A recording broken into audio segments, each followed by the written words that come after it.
दावोसमध्ये राज्याच्या दृष्टीने महत्त्वाच्या अशा 3 प्रकल्पांसाठी 70,000 कोटी रुपयांच्या सामंजस्य करारावरती मॅग्नेटिक महाराष्ट्राच्या अद्ययावत अशा दालनामध्ये स्वाक्षऱ्या झालेल्या आहेत। यावेळी मुख्यमंत्री एकनाथ शिंदे आणि उद्योग मंत्री उदय सामंत उपस्थित होते। त्यावेळी ग्रीन हायड्रोजन प्रकल्पासाठी आयनॉक्स एअरच्या या सोबतच 25,000 कोटींचा करार करण्यात आल्याची माहिती मिळते आहे। याशिवाय 25,000 कोटींच्या सामंजस्य करारावरती मुख्यमंत्री एकनाथ शिंदे आणि उद्योग मंत्री उदय सामंत यांच्या उपस्थितीमध्ये स्वाक्षरी करण्यात आली आहे। मुंबईतील 6 लोकसभा मतदारसंघांच्या पैकी महाविकास आघाडीतील ठाकरेंच्या शिवसेनेला 3, काँग्रेसला 2 तर राष्ट्रवादी काँग्रेसला 1 मतदारसंघ सोडण्याचा फॉर्म्युला जवळपास निश्चित झालेला आहे। यामध्ये तिन्ही पक्षांमध्ये एकमत झाल्याचं सांगितलं जात आहे। मात्र याच्या संदर्भात पुन्हा एकदा पक्षाचे कार्यकर्ते आणि पदाधिकाऱ्यांशी चर्चा करून अंतिम निर्णय घेतला जाणार आहे। मुंबईतील 6 मतदारसंघाच्या वाटपाबद्दल महाविकास आघाडीमध्ये अनेकदा चर्चा झाली होती। त्यामुळे आता कोणता मतदारसंघ कोणाला मिळणार हे बघणं सुद्धा महत्त्वाचं असेल। पक्ष बळकटीकरणासाठी रश्मी ठाकरे मैदानामध्ये उतरल्याचं बघायला मिळतंय। आजपासून ठाकरेंच्या शिवसेनेची स्त्री संवाद यात्रा सुरू होणार आहे। विदर्भामधल्या रामटेकमधून यात्रेची सुरुवात होणार आहे आणि यावेळी रश्मी ठाकरे उपस्थित राहण्याची शक्यता आहे। शिवसेनेमध्ये फूट पडल्याच्या नंतर आता पक्ष बांधणीचं मोठं आव्हान ठाकरेंच्या शिवसेनेसमोर आहे आणि त्यासाठी प्रयत्न सुद्धा केले जात असल्याचं दिसून येत आहे। मात्र नेहमी राजकारणापासून दूर असलेल्या रश्मी ठाकरे या आता सक्रिय झाल्याचं बोललं जात आहे। रश्मी ठाकरे यांच्याकडून महिला संघटन मजबूत करण्यासाठीचे प्रयत्न सुरू झाले आहेत।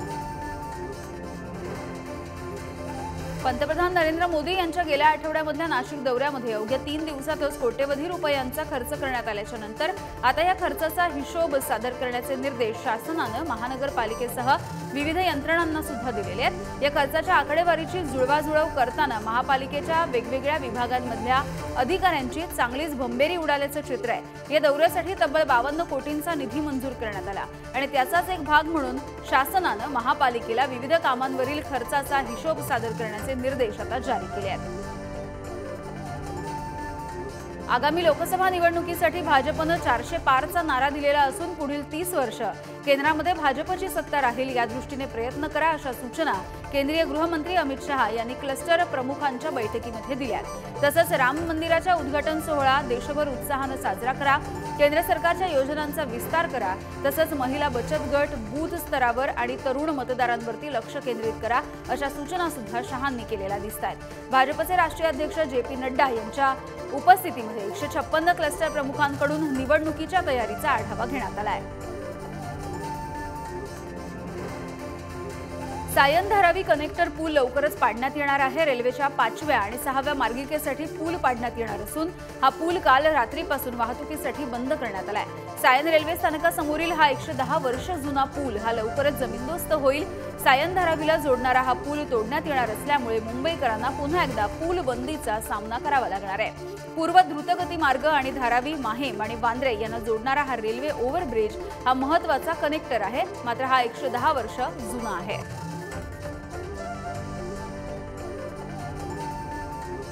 पनवेल कर्जत दुहेरी मार्ग उपनगरीय रेल्वे कॉरिडॉरच्या कामासाठी मुंबई पुणे एक्सप्रेसवेवरती गुरुवारी ब्लॉक घेतला जाणार आहे। सकाळी 11 ते संध्याकाळी 5 या वेळेमध्ये एक्सप्रेसवेवरती पुणे ते मुंबई दिशेकडची हलकी, जड, अवजड या पद्धतीच्या वाहनांची वाहतूक ही बंद ठेवली जाईल। या कामासाठी चिखले ब्रिजकडे येणाऱ्या सर्व प्रकारच्या वाहनांची वाहतूक ही सकाळी 11 ते दुपारी 1:15 आणि दुपारी 2 ते संध्याकाळी 5 वाजेपर्यंत पूर्णतः बंद असेल।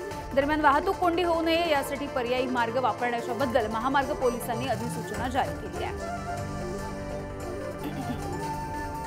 DRIने मुंबई विमानतळावर 2.58 कोटी रुपयांचं 4 किलो तस्करीचं सोनं जप्त केलंय।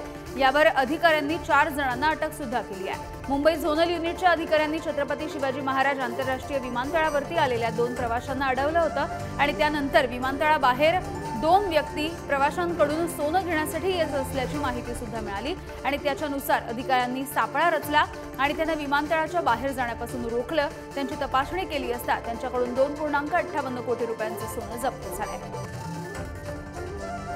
मुंबईमध्ये यंदा नालेसफाईसाठी तब्बल 245 कोटी रुपयांचा खर्च करण्यात येणार असून यासाठी निविदेची प्रक्रिया राबवण्यात आली आहे। त्यामुळे फेब्रुवारीपासून नालेसफाईच्या कामाला सुरुवात होणार आहे। पालिकेने आता नाल्याच्या तळापर्यंत असलेला गाळ काढण्याचा निर्णय घेतला, त्यामुळे नालेसफाईचा खर्च 245 कोटी रुपयांपर्यंत पोहोचलाय। हा खर्च केवळ मोठ्या नाल्यातील गाळ काढण्यासाठी असून छोट्या नाल्यामधल्या गाळ काढण्याच्या निविदा अद्यापपर्यंत काढण्यात आलेल्या नाहीयेत, त्यामुळे नालेसफाईचा खर्च 350 कोटी रुपयांपर्यंत जाण्याची शक्यता वर्तवली जाते आहे।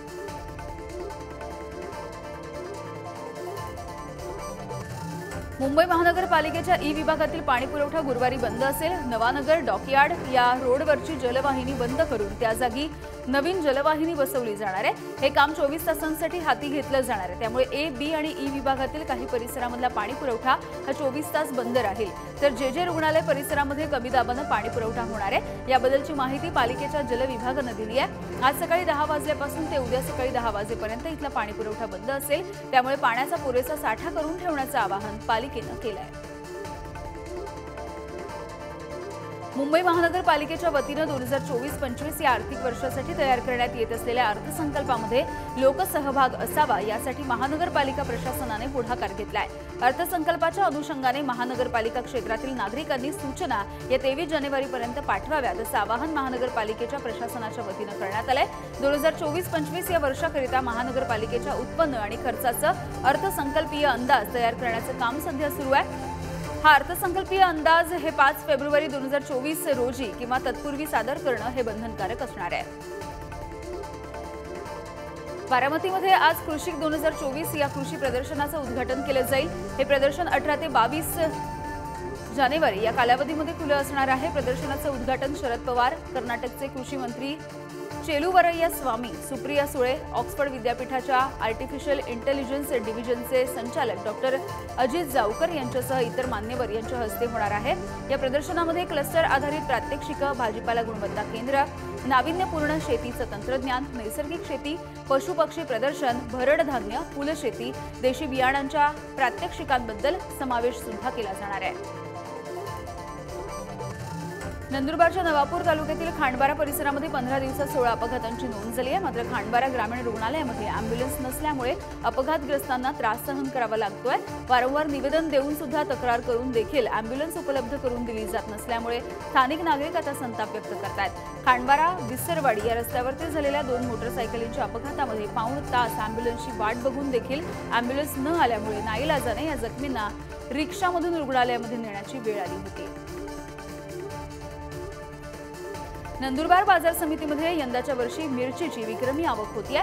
3 दिवसांच्या सुट्ट्यांच्या नंतर बाजार समितीमध्ये 300 ते 400 वाहनांमधून मिरचीची आवक झाली आहे। हा हंगाम मार्चपर्यंत सुरू राहणार असल्याचं बोललं जातं। यावर्षी 3 लाख क्विंटल मिरची खरेदीचा टप्पा ओलांडला जाणार असल्याची शक्यता मार्केट कमिटीच्या माध्यमातून वर्तवली गेली आहे। आवक जास्त असल्यामुळे मिरचीचे भाव घसरले असून नंदुरबार बाजार समितीमध्ये ओली लाल मिरची ही 2000 पासून 4000 रुपयांपर्यंतचा तिला भाव मिळतोय। भाव उतरले असल्यामुळे शेतकऱ्यांमध्ये नाराजीचं वातावरण बघायला मिळत आहे। मुंबई महानगरपालिकेच्या एस विभागातील भांडूप परिसरामध्ये असणाऱ्या सावित्रीबाई ज्योतिबा फुले प्रसूतिगृहाच्या दुरुस्तीचं काम हाती घेण्यात आलंय। त्यामुळे हे प्रसूतिगृह दुरुस्तीच्या कालावधीकरिता बंद ठेवण्यात येणार आहे। मात्र प्रसूतिगृहाचं स्थलांतर हे भांडूप परिसरामध्येच असणाऱ्या नजीकच्या सुषमा स्वराज प्रसूतिगृह, लालबहादूर शास्त्री मार्ग इथे करण्यात येणार आहे। प्रसूतिगृहाच्या इमारतीच्या दुरुस्तीचं काम पूर्ण होईपर्यंत सुषमा स्वराज प्रसूतिगृह इथूनच आवश्यक त्या वैद्यकीय सेवा सुविधा पुरवल्या जाणार असल्याची माहिती मिळते आहे। सावित्रीबाई फुले पुणे विद्यापीठामध्ये महाराष्ट्राचा बौद्ध वारसा या विषयावरती 3 दिवसीय आंतरराष्ट्रीय परिषदेचं आयोजन करण्यात आलंय। कुलगुरू सुरेश गोसावी यांच्या अध्यक्षतेखाली होणाऱ्या आंतरराष्ट्रीय परिषदेचं उद्घाटन केंद्राच्या सांस्कृतिक मंत्रालयातील बौद्ध आणि तिबेटी संस्थेचे संचालक डॉक्टर नीरज कुमार यांच्या हस्ते होणार आहे। तर थायलंडच्या विद्यापीठाचे प्राध्यापक भद्रा रुजिरथन हे प्रमुख व्याख्याते म्हणून उपस्थित राहतील। 18 ते 24 जानेवारीला सकाळी ही परिषद आयोजित करण्यात आली आहे। राज्यामध्ये थंडीचा कडाका वाढलेला दिसतोय। पुणे मुंबईसह राज्यातील इतर शहरांमध्ये सुद्धा थंडी वाढली आहे। मुंबईमध्ये मंगळवारी 16 अंश सेल्सिअस तापमानाची नोंद झाली आहे। यंदाच्या मोसमामधलं हे सर्वात कमी तापमान ठरलंय, तर पुण्यामधला पारा 13 अंशांपर्यंत खाली आलाय। संभाजीनगरमध्ये थंडीचा कडाका वाढलेला दिसतोय आणि इथे 9 अंश सेल्सिअस इतक्या तापमानाची नोंद झाली आहे। महाबळेश्वरपेक्षा सुद्धा संभाजीनगरमध्ये थंडीचा कडाका अधिक दिसतोय। उत्तरेकडून येणाऱ्या थंड हवेचा परिणाम आता राज्यावरती होताना बघायला मिळतोय। नंदुरबार जिल्ह्यामध्ये गेल्या 2 दिवसापासून थंडीचा तडाखा आणि कडाका हा चांगलाच वाढलाय।